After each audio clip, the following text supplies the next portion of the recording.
Daniels ने बचपन से ही कठिनाइयों का सामना किया था। जब वह केवल 10 साल की थी, उसके माता-पिता ड्रग ओवरडोज के कारण मर गए थे। इसके बाद उसने अपना बचपन सरकारी देखभाल प्रणाली में बिताया। लेकिन जैसे ही वह अपायज की हुई, उसने उस सिस्टम से भागने का फैसला कर लिया।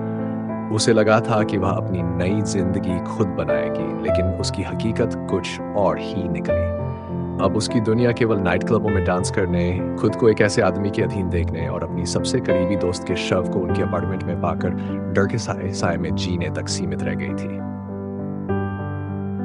ड्यूक हार्वे की परवरिश इससे बिल्कुल अलग थी। वह एक अमीर घर में पला बड़ा था।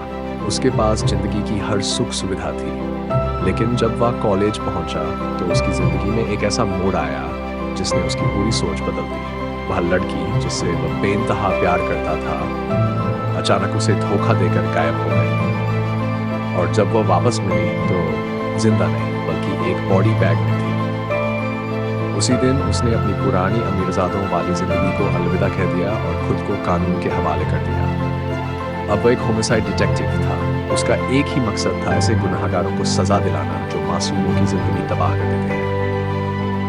जब स्कारलेट और ड्यूक पहली बार मिलते हैं, तो उनके बीच कुछ ऐसा महसूस होता है जो उन्होंने पहले कभी नहीं किया था। चिंगारियां उड़ती हैं तो कपड़े गिरते हैं और एक रात की ख्वाहिश हकीकत बन जाती है। लेकिन यह केवल एक बार की मुलाकात नहीं थी। उनकी राहें फिर से टकराती हैं और तब तक सब कुछ संभालने लायक था, जब तक स्कारलेट की सबसे करीबी दोस्त की बेरहमी से हत्या नहीं हो जाती। अब इस केस की जिम्मेदारी ड्यूक के कंधों पर है।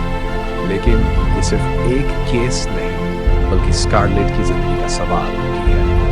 एक तरफ ड्यूक को उसे एक बेरहम कातिल से बचाना है, तो दूसरी तरफ उसे खुद से भी बचाना है, क्योंकि वह जानता है कि अगर वह इस औरत के करीब आया, तो वह खुद को संभाल नहीं पाएगा। लेकिन उनके बीच की प्यास इतनी आसान नहीं थी कि उसे रोका जा सके।